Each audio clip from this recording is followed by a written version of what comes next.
South Bengaluru के उत्तराली में एक 17 साल की लड़की ने दोस्तों के साथ मिलके अपने माँ को मार डालती है और उसे ऐसा दिखाने की कोशिश करते हैं जैसे वो एक सुइसाइड हो। सब्सक्राइब करिए क्राइम फ्यूजन को, वीडियो को लाइक और शेयर कर देना। नेत्रावती पति से अलग होने के बाद बेटी के साथ उत्तराली के इस घर में रहती थी। वो टेलीकॉलर और लोन रिकवरी कंपनी में काम करती थी। बेटी 10th फेल होने के बाद पढ़ाई नहीं कर रही थी और उसकी रिलेशन एक 9th क्लास से ड्रॉप आउट लड़के से होती है। उसे प्यार करती थी। उस लड़की के दोस्त जो सब 16 से 17 साल के उम्र के थे, उनमें से एक 13 साल का बच्चा भी था जो 7th क्लास में पढ़ता था। वही थे जो अक्सर घर आया जाया करते थे। लेकिन एक दिन नेत्रावती को इस रिलेशन के बारे में पता चलती है। उसने उस लड़के को घर आने के लिए मना करती है और अपनी बेटी से भी ना मिलने को बोलती है। 24 अक्टूबर 2025 को सारे दोस्त और उस लड़की का बॉयफ्रेंड एक मॉल में मिलते हैं। वो लड़की सारे दोस्त को नेत्रावती सोने के बाद घर आने को बोलती है। सब मान जाते हैं और अगले दिन सारे दोस्त रात के करीब 9 बजे घर आते हैं। नेत्रावती जो सो चुकी थी, ये लोग आने के बाद उसकी नींद खुल जाती है। जब वो जाकर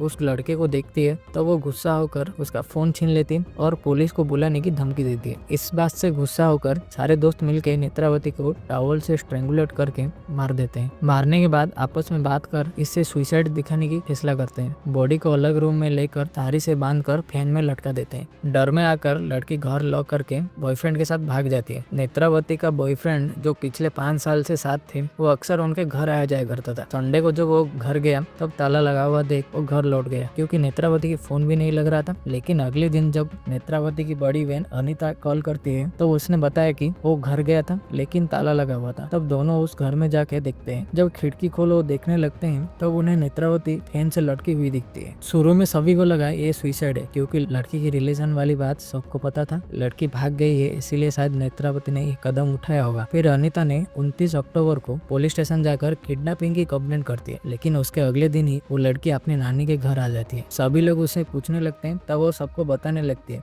वो और उसके दोस्त ने उसकी माँ को मार डाला है और इसे धमकाया था किसी को ना बोलने को। और वो लड़की इतने दिनों तक बॉयफ्रेंड की लड़की दोस्त के घर पर रह रही थी। माँ कान से बेंगलुरु से बाहर गई है बोलकर सबको अरेस्ट कर लिया गया है, लेकिन वो 13 साल के बच्चे को छोड़कर। आपका क्या कहना है इस केस को लेकर, कमेंट में बताना।